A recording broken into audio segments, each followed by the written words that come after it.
definitely thank Muhammad and Antoine, and I'll reiterate what they said, that it's definitely an honor to be here, because I remember back in the day, we were in the room right over there and we weren't doing too much. We only had a few people, but we had a lot of heart and we tried, and it was fun, and I'm just so proud to see how big and strong ASA is today. As a founding president,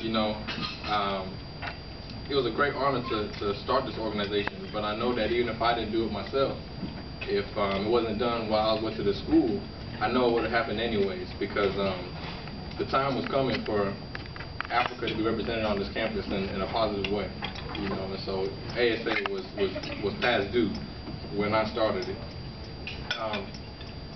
But what I want to talk about today, as Muhammad has mentioned, I've done some work in Kenya, but I wish I had more experience. But one thing I know I do have is a heart full of passion for Africa, and I hope that is sufficient to express what I want to talk to you about today. Typically at charity events, people talk about the state that Africans are in. They talk about how Africans are in poverty or in despair, they're needing all this kind of thing. But what I want to tell you about today is kind of how Africans view us. How Africans, more importantly, how they view the people who come and see about them. I think it would be great if they saw us as tall, dark, and handsome, like myself. But honestly, I think they see more and more blonde hair and blue eyes. They see old folks, grandpas and grandmas. They see what I'll call our lighter-skinned brothers and sisters. Those are the ones that usually come and see about them, and that's good. I definitely give them all respect, those who go and do stuff and give money and time and everything. But I just wanted to, I was wondering in my heart sometimes, where are the people that look like them? Where are they at on the scene for this stuff? I first went to Kenya in 2006, and I was there just for 10 days, and we did a vacation Bible school. And I remember that when we were leaving, I was in a group of about 14 people, and we were at the terminal in Nairobi, and we're waiting to get on the plane to go back to London, and the terminal was full of about 80 to 100 different people in there. And most of them all were white, except for us and maybe a few other people. And while we're waiting for the airplane, we just kind of started talking and mingling and stuff. And I found out that most of the people there that were in Kenya were also missionaries like us.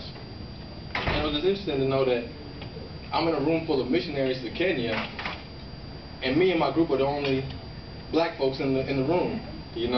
I was like, that's something that I'll never forget. And I went back to Kenya in 2007, and I stayed there quite a bit longer. So I lived with a local family that was there, and this family had 5 children. 3 of the children were living in boarding school.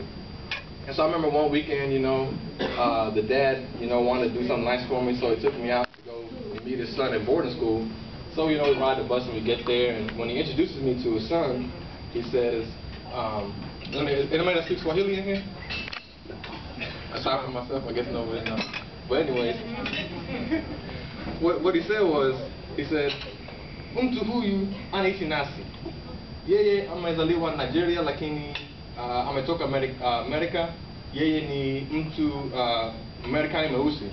And the son was like, Amerikani mweusi? And dad was like, it's true. And what that means is that, this guy right here, he's living with us. He was born in Nigeria, but he came from America. He's a black American. And her son was like, a black American? And his dad was like, yes, there are those that exist. Granted, we know how it is in some of the African cities, but I think in a lot of the African villages, the only African Americans that they know are 50 Cent and Mary J. Blige. I think they're, definitely they know Barack Obama, but he's African to them. He ain't nothing more than African to them. And I remember one more story. When I went to Kenya the second time, that I was with a group of people, and one of the people I was with, she was teaching English at a school in Shikoho, which is, for all intents and purposes, the bush. She was teaching English there, and she taught the class one day about metaphors, and asked them to write their own metaphors. And they, turned the results in, and she was grading the paperwork, and then she just started laughing when she saw one thing, that she had to share it with us. And what she said was that there was a student in there who wrote this: "The rice is as white as Americans." And that's what he said. So I hope you're starting to kind of get my point what I'm saying here. You know, it's kind of funny and stuff, but you know, I think it's actually a real problem. You know, so that's why I've been very passionate about this, and I'm very glad that we're talking about AfriCare, because I've known AfriCare for a few years.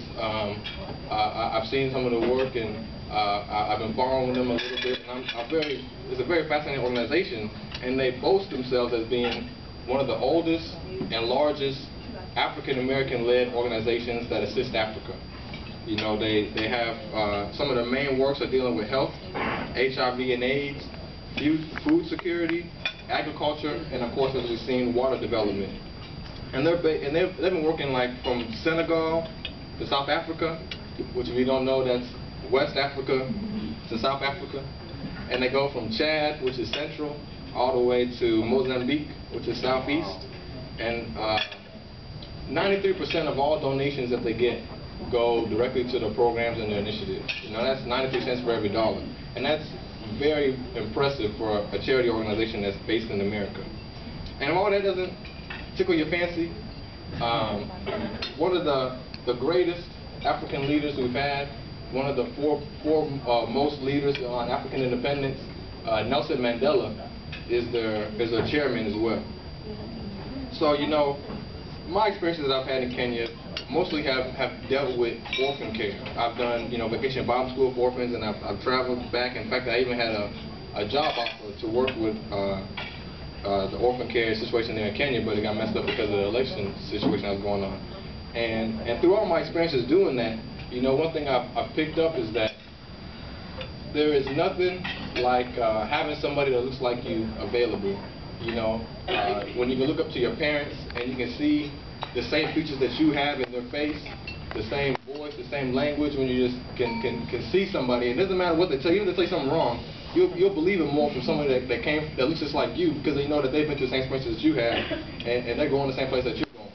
You know, and I mean, there's no way that we can replace the parents or the siblings or children that have been lost to our fellows in Africa, but I do think it is still very important for Africans to see people that look more like them, that are fighting for them as well too. You know, when I say all this, and I say it not to demean or minimize what's already being done by our light-skinned brothers, but you know, I really just want to encourage everybody here to really get involved with, you know, the resources, which is time and money. And I really want all the people that claim to be direct and indirect sons and daughters of Africa really to get involved too, because there's a big gap, a big hole that's missing in terms of participation in assisting Africa. And so I want to close by saying that, you know, I'm 25 years old. I was born in Nigeria.